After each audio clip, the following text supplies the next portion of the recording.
இன்றைக்கு இந்த சங்கீதத்தில் 32வது சங்கீதத்தில் ஒரு 2 வசனங்களை மாத்திரம் நான் சுட்டி காட்டி முடிக்க விரும்புகிறேன். சங்கீதம் 32வது சங்கீதம் 8வது வசனம் 9வது வசனத்தை நாம் எல்லாரும் எடுத்துக்கொள்ளலாம். சங்கீதம் 32, 8, 9 வசனங்கள். நான் உனக்கு போதித்து நீ நடக்க வேண்டிய வழியை உனக்கு காட்டுவேன், உன்மேல் என் கண்ணை வைத்து உனக்கு ஆலோசனை சொல்லுவேன். அல்லேலூயா.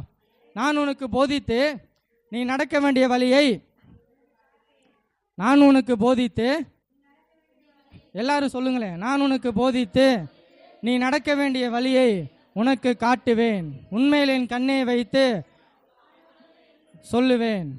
சங்கீதம் 32, 8 ஒரு வசனம் மனப்பாடம் பண்ணியாச்சு. அல்லேலூயா. நான் உனக்கு போதித்து நீ நடக்க வேண்டிய வழியை உனக்கு காட்டுவேன். நடக்க வேண்டிய வழியை காட்டுவேன். போதும், அதை அடுத்த அப்புறம் பார்ப்போம். நடக்க வேண்டிய வழியை என்ன பண்ணுவாராம்? காட்டுவாராம். இதில் நம்ம கவனிக்க வேண்டிய விஷயம் ஒன்று ரொம்ப இருக்கு. நான் உனக்கு போதித்து நீ எந்த வழியில் நடக்கணும்னு சொல்லிட்டு நீ நடக்க வேண்டிய வழியை மட்டும்தான் ஆண்டவர் காட்டுவார். அல்லேலூயா. அதையும் கொஞ்சம் யோசிக்கணும்ல. நடக்க வேண்டிய வழியை காட்டுவேன். அந்த பாதையிலே உன்னை கையை பிடிச்சி கூட்டிகிட்டுலாம் போக மாட்டேன்னு சொல்லல வசனம். நடக்க வேண்டிய வழியை உனக்கு காட்டுவேன். காட்டுறது மட்டும்தான் ஆண்டவருடைய வேலையை. பாதையை திறந்து இதுதான் பாதன் காட்ட வேண்டியது மட்டும்தான் அவருடைய வேலை. பயணிக்க வேண்டியது யாருடைய வேலை? என்னுடைய வேலை. அந்த பாதையில் நடக்க வேண்டியது என்னுடைய வேலை. ஆண்டவர் பாதையை மட்டும்தான் காட்டுவார். பயணிக்க வேண்டியது என்னுடைய பொறுப்பு. ஆண்டவர் ஆசீர்வாதத்தை என் கண்ணு முன்னாடி காட்ட மட்டும்தான் செய்வார். வானத்தை திறந்து அப்படியே கொடுத்துட மாட்டார். எனக்கு என்னென்னலாம் வச்சிருக்கிறான்னு ஆண்டவர் காட்டுவார். அதை போய் எடுத்துக்கொள்ள வேண்டியது யாருடைய வேலை? என்னுடைய வேலை. அல்லேலூயா. நான் இருந்த இடத்துல இருந்துட்டு என்னால் எடுக்க முடியுமா? முடியாது. வசனம் ரொம்ப தெளிவாக சொல்லுது. நான் உனக்கு போதிப்பார், ஆலோசனை சொல்லுவார், எல்லாம் பண்ணுவார். நடக்க வேண்டிய வழியை உனக்கு காட்டுவேன், உன்மேல் என் கண்ணை வைத்து ஆலோசனை சொல்லுவேன். சொல்லதான் செய்வார். பண்ணுலாம் செய்ய வைக்க மாட்டார், சொல்லதான் செய்வார். வழியை காட்ட தான் செய்வார். ஆலோசனை சொல்லதான் செய்வார். கேட்கறதும் கேட்காததும் யாருடைய விருப்பம்? என்னுடைய விருப்பம். நீ செஞ்சு தான் ஆகணும்னு கட்டாயப்படுத்தவே இல்லை ஆண்டவர். அல்லேலூயா. எங்கேயுமே கட்டாயப்படுத்தலை, யாரையுமே ஆண்டவர் கட்டாயப்படுத்தலை. நம்மளையும் ஆண்டவர் அப்படிதான் கட்டாயப்படுத்தவே மாட்டார். வழியை காட்டுவார், கண்ணை வைத்து ஆலோசனை சொல்லுவார்.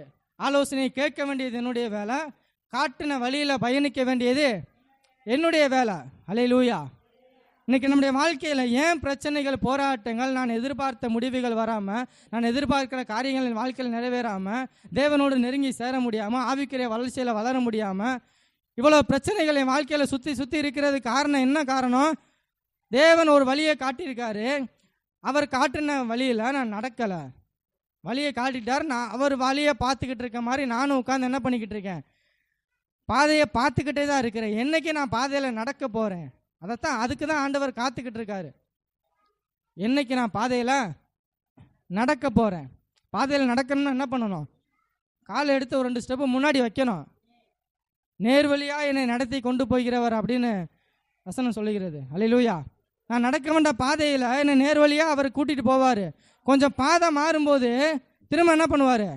திரும்ப அந்த பாதையில் தூக்கி கொண்டு வந்து நிப்பாட்டிடுவார். பாதை மாறி போகும்போது நான் போக வேண்டிய பாதையில் திரும்ப கொண்டு வந்து நிப்பாட்டுவார். திரும்ப அந்த பாதையில் நடக்கணும். கொஞ்சம் தூரம் போயிட்டு இன்னொரு பாதையில் நான் வழி மாறி போயிட்டேன்னா என்ன பண்ணுவார்? திரும்ப கொண்டு வந்து நான் எங்கே நின்றேன்னு அங்கேயே என்னை விட மாட்டார். திரும்ப இருந்து ஆரம்பிக்க வைப்பார். அல்லேலூயா.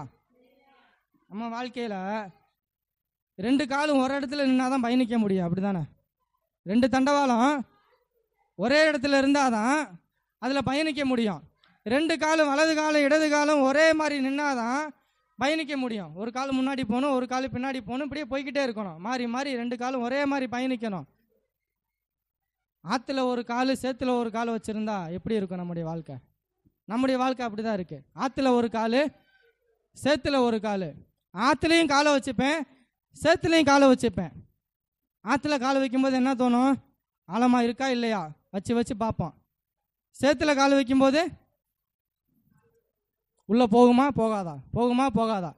ஒன்று ஆற்றுக்குள்ளே இறங்கணும், இல்லை சேத்துல இருந்துடணும்.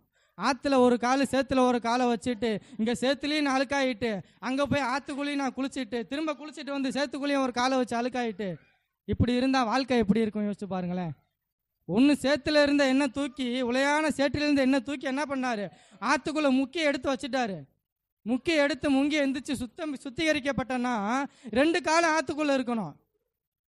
2 காலம் ஆற்றுக்குள்ளே வைக்கிறத விட்டுட்டு ஒரு காலம் மட்டும் ஆலயத்துக்குள்ளே வச்சுட்டு, ஒரு காலை உலகத்தில், ஒரு காலை சபைக்குள்ளே வச்சுட்டு, ஒரு காலை உலகத்தில், ஒரு காலை ஜபத்தில் வச்சுக்கிட்டு, ஒரு காலை உலகத்தில், ஒரு காலை விசுவாசத்துக்குள்ளே வச்சுக்கிட்டு, ஒரு காலை அவிசுவாசத்தில் வைக்கிறோம். அல்லேலூயா. ஆற்றுல ஒரு கால், சேத்துல ஒரு கால் வச்சிருந்தா வேஸ்ட்டு நம்ம வாழ்வு அப்படின்னு ஒரு பாட்டு இருக்கு. அதனால தான் வசனம் சொல்லுது, நான் உனக்கு போதித்து நீ நடக்க வேண்டிய வழியை உனக்கு காட்டுவேன். நீ ஆற்றுல இருக்கிறியா சேத்துல இருக்கிறியான்னு சொல்லிட்டு நான் உனக்கு உபதேசித்து ஆலோசனை சொல்லி வழியை காட்டுவேன். ஆற்றுல இருக்கிறேன்னு எனக்கு தெரிஞ்சிருச்சுன்னா என்ன பண்ணணும், ஆற்றுலே தான் இருக்கணும், சேத்துக்கு போயிடக்கூடாது. இல்லை நான் சேத்துல இருக்கேன்னு தெரிஞ்சிச்சுன்னா ஆற்றுல இருக்க வேண்டிய வழியை காட்டுவார், நான் எந்திரிச்சு ஆற்றுக்குள்ளே வந்துடணும். அல்லேலூயா. இன்னொரு வசனம் ரொம்ப அழகா சொல்லுது, 9வது வசனம், வாரினாலும் கடிவாளத்தினாலும் வாய் கட்டப்பட்டால் ஒழிய உன் கிட்ட சேராத புத்தி இல்லாத குதிரையை போலவும் கோவேறு கழுதையை போலவும் இருக்க வேண்டாம். என்ன சொல்றாரு ஆண்டவர், வாரினாலும் கடிவாளத்தினாலும் கட்டப்பட்டால் ஒழிய புத்தி இல்லாத கழுதையை போலவும் குதிரையை போலவும் நீ இருக்காத அப்படின்னு ஆண்டவர் சொல்றார். அல்லேலூயா. இந்த குதிரைக்கு கடிவாளம் போடுவாங்க. எதுக்கு கடிவாளம் போடுவாங்க, நான் சொல்றது அது கேட்கணும், நான் உட்காருனா உட்காரணும், நான் இங்கிட்டு போனால் அங்கிட்டு போகணும், இங்கிட்டு போனால் அங்கிட்டு போகணும், நான் சொல்றதெல்லாம் அது கேட்கறதுக்காக கடிவாளம் போடுவாங்க. கடிவாளம் போடாத குதிரை என்ன பண்ணும், அது இஷ்டத்துக்கு போகும். நான் உட்காருனா உட்காராது, இருனா இருக்காது. இந்த கடிவாளம் போடாத குதிரையாவது கோவேரி கழுதையாவது என்னுடைய கண்ட்ரோலில் நான் வைக்க முடியுமா, ஒரு கால் வைக்க முடியாது. நம்ம ஊரில் குதிரைக்கும் கழுதைக்கும் வேலை கிடையாது. நம்ம ஊரில் மாட்டுக்கு என்ன பண்ணுவாங்க, மூக்குக்குள்ள ஒரு கயிறை போட்டு கட்டி வைப்பாங்க. மூக்கணாங்கயிறுன்னு சொல்லிட்டு ஏன் போடுறாங்க, அதை அடங்கி இருக்கணும். மூக்கணாங்கயிறு போடாமல் மாடை விட்டால் என்ன ஆகும், அது இஷ்டத்துக்கு போகும், அதை பிடிக்க முடியாது. இங்கே வசனம் என்ன சொல்லுது, வாரினாலும் கடிவாளத்தினாலும் வாய் கட்டப்பட்டால் ஒழிய குதிரையும் கோவேரி கழுதையும் ஒரு காலம் அடங்கி இருக்காது. அல்லேலூயா. அந்த மாதிரி புத்தி இல்லாத குதிரையை போலவும் கழுதையை போலவும் நீ இருக்க வேண்டாம். ஏன் குதிரையை போலவும் கழுதையை போலவும் இருக்க வேண்டாம், அதுக்கு வாயை கட்டி வச்சாதான் அது அடங்கி இருக்கும். வாயை கட்டலாம் என்ன பண்ணாது, அது அடங்கி இருக்காது. ஆண்டவர் என்ன சொல்றாரு, அதுக்கு அறிவு இல்லை. வசனம் சொல்லுது, நான் சொல்லலை. வாயில் கட்டப்பட்டால் ஒழிய உன் கிட்ட சேராத புத்தி இல்லாத குதிரையை போலவும் கழுதையை போலவும் நீ இருக்காத. அதுக்கு அறிவு இல்லை. மிருகங்களுக்கு என்ன இல்லை, புத்தியும் இல்லை அறிவும் இல்லை. அதனால அதை வாயை கட்டி வச்சு உட்கார வைக்கிறாங்க. அதுக்கு அறிவு இருந்தால் அதை கட்டி வைக்கிறேன்னு அவசியமா, சொன்னால் கேட்கும். குதிரையை உட்காரு கழுதையை உட்காருன்னு சொன்னால் உட்காரும். அறிவு ஆண்டவர் கொடுத்துருந்தா உட்காந்துருக்கும். அதற்கு அறிவு இல்லை. அறிவில்லாத குதிரைக்கு கட்டுனாதான் அது அடங்கும் ஆண்டவர். ஆனால் வசனம் என்ன சொல்லுது, மனுஷனாகிய உனக்கு நான் அறிவை கொடுத்துருக்கிறேன், அறிவை வாங்கி வச்சுக்கிட்டு நீ குதிரையை போல உனக்கு கட்டி வைக்கணும்னு எதிர்பார்க்காத. அல்லேலூயா. குதிரையை கட்டி வைக்கணும், கழுதையை கட்டி வைக்கணும், மாட்டை கட்டி வைக்கணும், அதற்கு அறிவு இல்லை. மனுஷனாகிய உனக்கு நான் அறிவை கொடுத்துருக்கிறேன், அந்த அறிவை உள்ளே வச்சுக்கிட்டு என்னை கெட்டி வச்சாதான் நான் அடங்கி இருப்பேன் அப்படின்னு எதிர்பார்க்காதன்னு வசனம் சொல்லுது. அல்லேலூயா. அதனால தான் அதுக்கு முந்தின வசனம், உண்மையில என் கண்ணை வைத்து ஆலோசனை உனக்கு சொல்லுவேன். மாட்டுக்கும் குதிரைக்கும் கழுதைக்கும் ஆலோசனை சொல்ல வேண்டிய அவசியம் இல்லை. ஏன்னா ஆலோசனை சொன்னாலும் ஒன்று தான், சொல்லனாலும் ஒன்று தான். அதை உட்கார வச்சு அதுக்கு போதித்தாலும் உபதேசம் பண்ணாலும் அது கேட்கவா போகுது, கேட்காது. இந்த வழியில் போன்னு சொல்லி பாதையை மட்டும் காட்டுனா அது போயிருமா, இந்த வழியில் போனால் அந்த வழியில் போகும். அதை அடித்து போக வச்சாதான் அது போகும். அது குதிரைக்கும் கழுதைக்கும். ஆனால் உனக்கு நான் அறிவை கொடுத்துருக்கேன், அதனால உண்மையில் என் கண்ணை வைத்து ஆலோசனை சொல்லி உன்னை நடக்க வேண்டிய வழியை உனக்கு காட்டுவேன். உனக்கு புத்தி இருக்கு, அறிவு இருக்கு, அதனால அந்த வழியில் நீ பயணிச்சு நீயே தான் போகணும். அல்லேலூயா. ஆண்டவர் யாரையுமே கட்டாயப்படுத்தி உட்கார வைக்கிற தேவன் அல்ல. கட்டாயப்படுத்தி கடினப்படுத்தி இதை செஞ்சு தான் ஆகணும்னு செய்ய வைக்கிற கடவுள் நாம் ஆராதிக்கிற தேவன் கிடையவே கிடையாது. அல்லேலூயா. மிருகங்களை அவருக்கு நம்ம கட்டுப்படுத்தலாம். மிருகங்களை அவர் ஆகாயத்து பறவைகளையும் கடல்களையும் வானத்தில் சஞ்சரிக்கிற எல்லா பூமியில் இருக்கிற எல்லா மிருக ஜீவன்கள் எல்லாவற்றையும் ஆண்டவர் கட்டுப்படுத்தி வச்சிருக்கிறாரு. ஏன்னா அதற்கு புத்தி இல்லை. அதற்கேற்ற அறிவின்படி தான் அது நடக்கும். எனக்கு ஆண்டவர் அறிவையும் புத்தியையும் கொடுத்து ஆலோசனையும் கொடுத்து நடக்க வேண்டிய பாதையை காட்டி என்ன சொல்றார், வானத்தின் பூமியின் கூலியில் எல்லாவற்றையும் படைத்து என்னுடைய கால்களுக்கு கீழே ஆண்டவர் கொடுத்திருக்கிறாரு. அல்லேலூயா. ஆண்டவர் பாதையை காட்டிட்டாரு, ஆலோசனை சொல்லிட்டாரு, புத்தியை கொடுத்துட்டாரு, அறிவை கொடுத்துட்டாரு. பயணிக்க வேண்டியது என்னுடைய வேலை. இன்னும் ஆண்டவர் சொல்லுவார், அவர் பார்ப்பாரு, அவர் நடத்துவார், அவர் செய்வாருன்னு எவ்வளவு நாளைக்கு தான் நான் காத்துக்கிட்டே இருக்க போறேன்? அல்லேலூயா. சேத்துல இருந்த என்னை தூக்கி ஆத்துக்குள்ள உட்கார வச்சுட்டாரு. திரும்ப நான் சேத்துலேயும் ஒரு காலை வச்சுப்பேன், உலகத்திலேயும் ஒரு காலை வச்சுப்பேன், உலகத்திலேயும் ஒரு காலை வச்சுப்பேன்.